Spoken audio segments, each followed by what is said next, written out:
की बात हो रही है तो एल्जेब्रिक ऑपरेशंस में कौन कौन से ऑपरेशन होते हैं? Addition, subtraction, multiplication and division.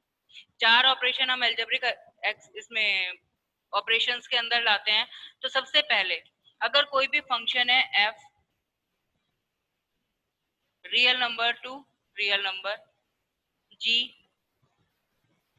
Real number two real number, दो ऑपरेशंस हमें यहाँ डिफाइन कर रखे हैं, दोनों सेम सेट से सेम सेट के अंदर हैं, तब अगर इन दोनों सब फंक्शंस के ऊपर हमें एडिशन ऑपरेशन अप्लाई करना है तो हम लिख सकते हैं f प्लस जी एक्स। और इसका क्या मतलब है? f plus g x is equals to f x plus g x. दोनों फंक्शंस हमारे सेम सेट से सेम सेट, रियल नंबर से रियल नंबर के अंदर हैं, इसलिए इनके ऊपर एडिशन नॉर्मली हो जाएगा। इसका क्या मतलब हुआ? फॉर एग्जाम्पल अगर एफ एक्स की वैल्यू एक्स स्क्वायर प्लस 1 है और जी एक्स की वैल्यू 2x प्लस 5 है, तो अब इन दोनों का अगर हमसे उसने पूछा कि फाइंड f प्लस जी, आगे कुछ भी नहीं लिखा है, f प्लस जी का मतलब क्या है कि हमें क्या फाइंड आउट करना है? f plus g x. और इसका मतलब क्या हो गया? F x plus g x. और हमने एफ एक्स की वैल्यू यहाँ से देखी x square plus 1 plus 2x plus 5, X square plus 2x plus 6, और ये हमारा रिजल्ट। यानी हमने क्या करा? सिंपल इन दो फंक्शंस को ऐड कर दिया। सिमिलरली जैसे हमने एडिशन किया है, ऐसे ही सेकंड ऑपरेशन हमारे पास होता है सब्ट्रैक्शन। अगर हमें यही दो फंक्शंस दे रखे हैं और हमें सब्ट्रैक्शन की बात करनी है,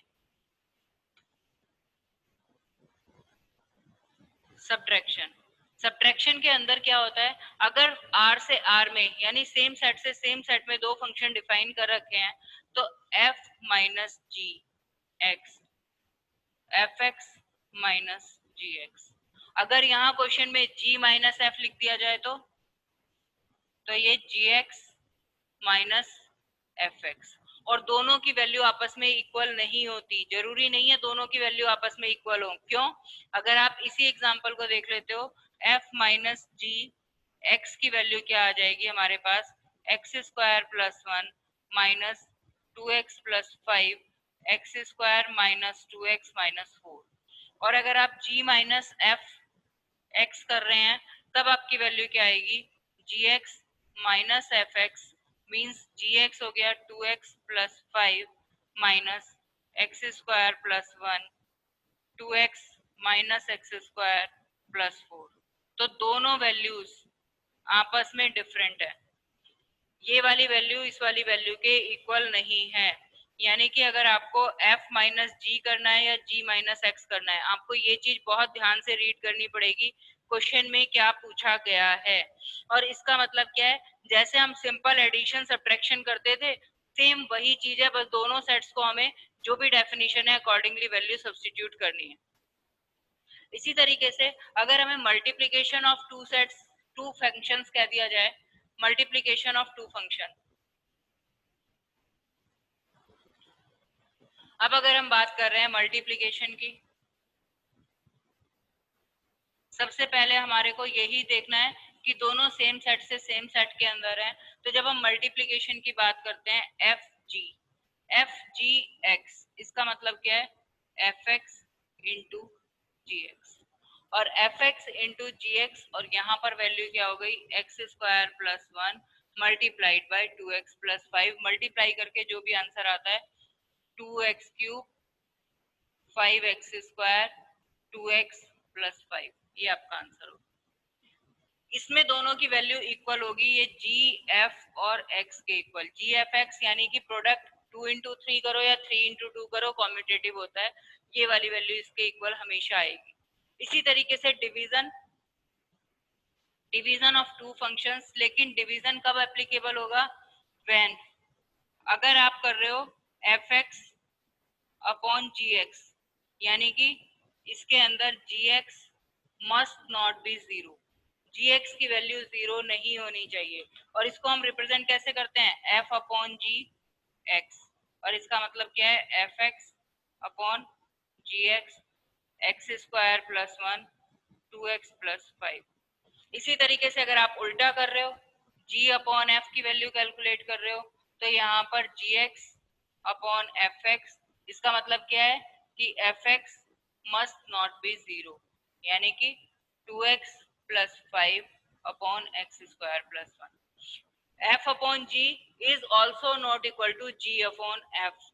तो ये चार ऑपरेशन एल्जेब्रिक ऑपरेशन, और अकॉर्डिंगली हम कोई भी वैल्यू जो भी हमसे उससे पूछी गई है क्वेश्चन में, लेकिन इन क्वेश्चंस को सॉल्व करते वक्त हमें सबसे पहले क्या ध्यान रखना है कि f और g की डेफिनेशन क्या है, वो दोनों सेम सेट से सेम सेट में एप्लीकेबल होने चाहिए, फिर उनकी जो भी वैल्यू है अकॉर्डिंगली हम सब्स्टिट्यूट कर सकते हैं।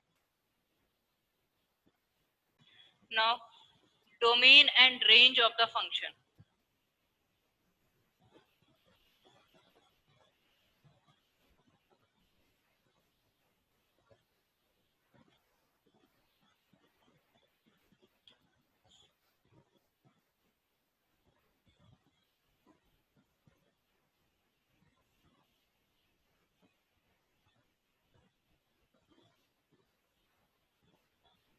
कोई भी फंक्शन अगर f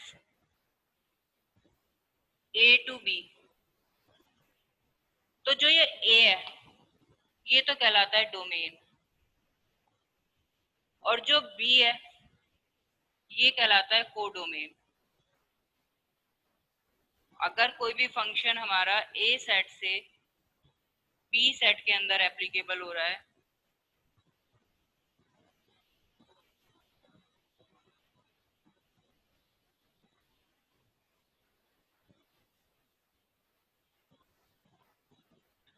तो ये तो कहलाता है डोमेन।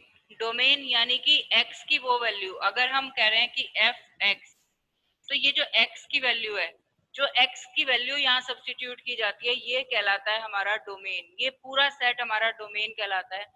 और ये कोडोमेन, कोडोमेन यानी जहां पर वैल्यू इमेज कर रही है, जहां पर वो रिलेशन फॉर्म कर रही है, वो कहलाता है कोडोमेन। और रेंज क्या होती है, इसमें से वो एलिमेंट जो कि इसके साथ रिलेट हो गए, जो एलिमेंट हमारे इसके साथ रिलेट हो जाते हैं वो कहलाते हैं रेंज। तो जो रेंज होता है, वो रेंज या तो सबसेट होता है कोडोमेन का, range either the subset of codomain,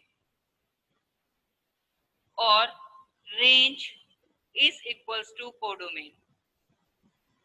कुछ केसेस में रेंज की वैल्यू कोडोमेन के इक्वल भी हो सकती है, जहां पूरा सेट पूरे सेट से ऑक्यूपाइड है, लेकिन कुछ केसेस में रेंज हमारा सबसेट यानी कि कोडोमेन से छोटा भी होगा, जैसा मैंने ये फिगर में आपको दिखाया है। तो अब इस रेंज और डोमेन को हम कैसे कैलकुलेट करते हैं, कोई एक एग्जांपल देख लेते हैं। आपकी बुक में से एक एग्जांपल ले लेते हैं हम, और उसके ऊपर क्वेश्चन करके देखते हैं कि हमारी वैल्यू क्या होगी।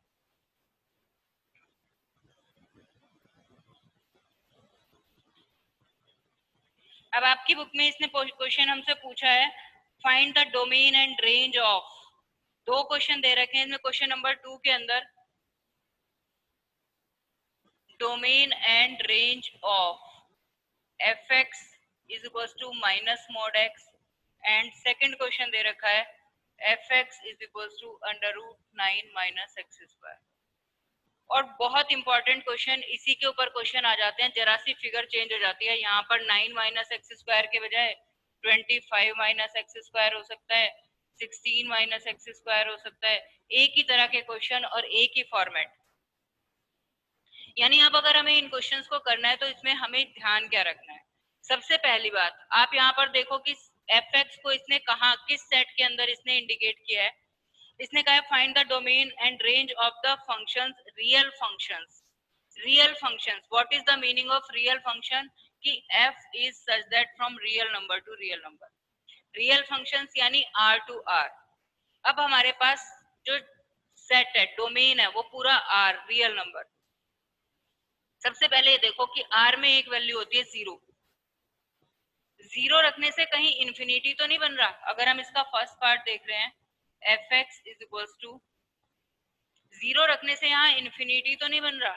अगर इंफिनिटी नहीं बन रहा है और कहीं भी कोई माइनस की वैल्यू नहीं है, जैसे अगर मान लो ये फंक्शन होता 1 अपॉन एक्स माइनस 1, अगर x की वैल्यू 1 रखते तो ये 1/0 यानी इन्फिनिटी हो जाता। तो हम ऐसे केस में कहते हैं कि डोमेन के अंदर हमारा 1 नहीं होना चाहिए। डोमेन के अंदर क्या होना चाहिए? डोमेन के अंदर सारे रियल नंबर हो सकते हैं लेकिन 1 नहीं होना चाहिए, क्योंकि 1 होते ही ये इन्फिनिटी हो जाएगा और इन्फिनिटी कोई फाइनाइट वैल्यू नहीं है। इन्फिनिटी एक ऐसी वैल्यू है जिसको कि हम डिटरमाइन नहीं कर सकते, जिसका कोई फिक्स पॉइंट नहीं है। तो इन्फिनिटी को कभी भी हम इसमें इंक्लूड नहीं करते हैं। तो सबसे पहले हम वो वैल्यूज देखते हैं कहीं पर ये इन्फिनिटी तो नहीं हो रहा। अगर ये 1/x होता तो 0 पे ये इन्फिनिटी हो रहा है, तो यहाँ -0, डोमेन में 0 नहीं हो सकता। ठीक है, तो पहला पॉइंट तो हमारा ये होता है। लेकिन जब हमारा जो फंक्शन है वो लीनियर फंक्शन है, डिनोमिनेटर में कुछ है ही नहीं, यानी कि डोमेन क्या हो सकता है हमारा? All real numbers. आर लिख दिया, domain equal to R means इसका मतलब क्या है? All real numbers. पहला स्टेप तो हमारा पूरा हो गया, डोमेन ऑल रियल नंबर्स, कोई भी वैल्यू आ जाए डोमेन की। अब यहाँ पर इसने देखो x के आगे मोड लगा हुआ है।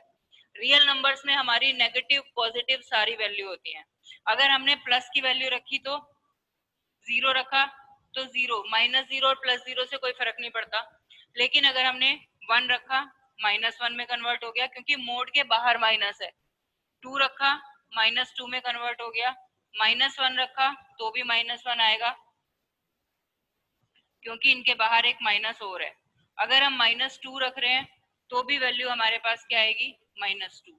यानी प्लस में वैल्यू रखें या माइनस में वैल्यू रखें, रेंज हमारी क्या आएगी? नेगेटिव आएगी। तो रेंज हमारी क्या होगी?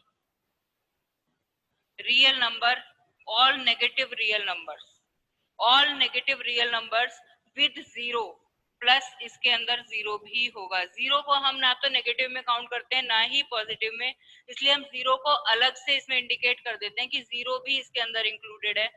ऑल नेगेटिव रियल नंबर्स, यहाँ से हमें समझ में आ रहा है कि x की कुछ भी वैल्यू रखें, fx की वैल्यू हर बार माइनस रहेगी। fx means y। तो ये हमारा होता है डोमेन और रेंज निकालने का तरीका। तो ये तो हुआ एक बहुत सिंपल सा, अगर हमने क्वेश्चन किया तो हमने इसकी डोमेन और रेंज कैलकुलेट कर ली। लेकिन अगर इस तरह का क्वेश्चन है तब हम क्या करें? अब इस क्वेश्चन के अंदर अगर आप ध्यान से देखते हो, रियल नंबर्स में हमें fx की वैल्यू क्या दे रखी है? 9 - x²। जब तक x की वैल्यू 3 है तो स्क्वायर रूट 9 - 9 0। अगर x की वैल्यू -3 है तो भी square root 9 - 9 is equal to 0। लेकिन अगर मैंने x की वैल्यू 4 रख दी तो क्या होगा? Square root 9 - 16 -7 does not belongs to real number. ये तो रियल नंबर के अंदर ही बिलोंग नहीं करता, कॉम्प्लेक्स नंबर आ गया। अगर मैं x की वैल्यू -4 रखूंगी तो भी क्या हो जाएगा?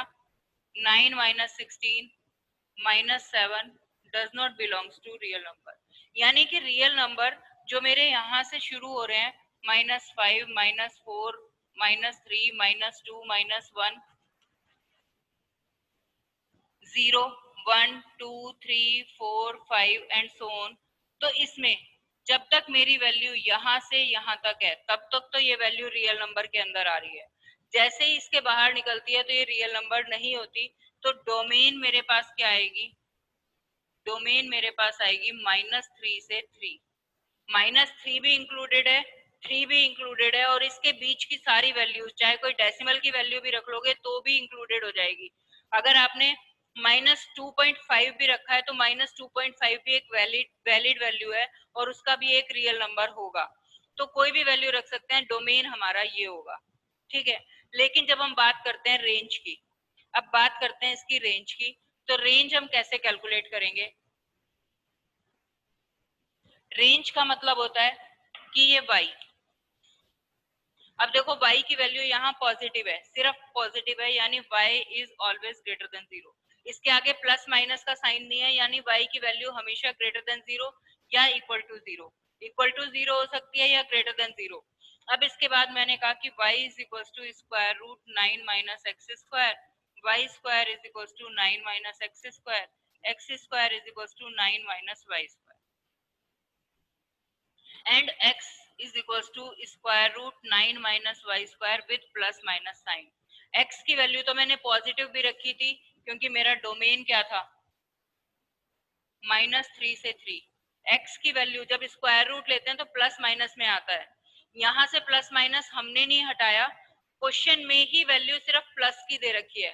क्वेश्चन में प्लस माइनस दोनों दे रखे होते तो हम दोनों वैल्यू इंक्लूड करते, लेकिन क्वेश्चन में सिर्फ प्लस की वैल्यू दे रखी है, इसलिए हमने कहा कि y की वैल्यू पॉजिटिव है। हमने प्लस माइनस नहीं हटाया। स्क्वायर रूट जब भी लेते हैं तो उसके आगे प्लस माइनस आता है, यानी x की दो वैल्यू। अब रेंज y की वैल्यू, सेम सिचुएशन है, अगर -3 होता है y की वैल्यू तब इसकी वैल्यू 0 हो जाएगी, लेकिन -3 y नेगेटिव नहीं है, y की वैल्यू नेगेटिव नहीं ले सकते, तो y की वैल्यू कहाँ से स्टार्ट होगी, 0 से स्टार्ट होगी और कहाँ तक जाएगी, 3 तक जाएगी। y की वैल्यू 0 से स्टार्ट होकर 3 तक जाएगी, मैक्सिमम वैल्यू 3 होगी, नेगेटिव वैल्यू तो यहाँ ले ही नहीं सकते। y is not equal to -1 -2 -3 and so on as y is greater than equal to 0, क्योंकि हमें ऑलरेडी गिवन है y की value greater than equal to 0 है। तो इसकी रेंज क्या हो गई मेरे पास, 0 से 3, या तो 0 हो सकती है या मैक्सिमम वैल्यू 3, क्योंकि 3 से जैसे ही हम एक्सटेंड करेंगे तो एक इमेजिनरी वैल्यू आएगी जो हमारी रियल नंबर के अंदर बिलोंग नहीं करती। तो ये तरीका है हमारा डोमेन और रेंज कैलकुलेट करने का।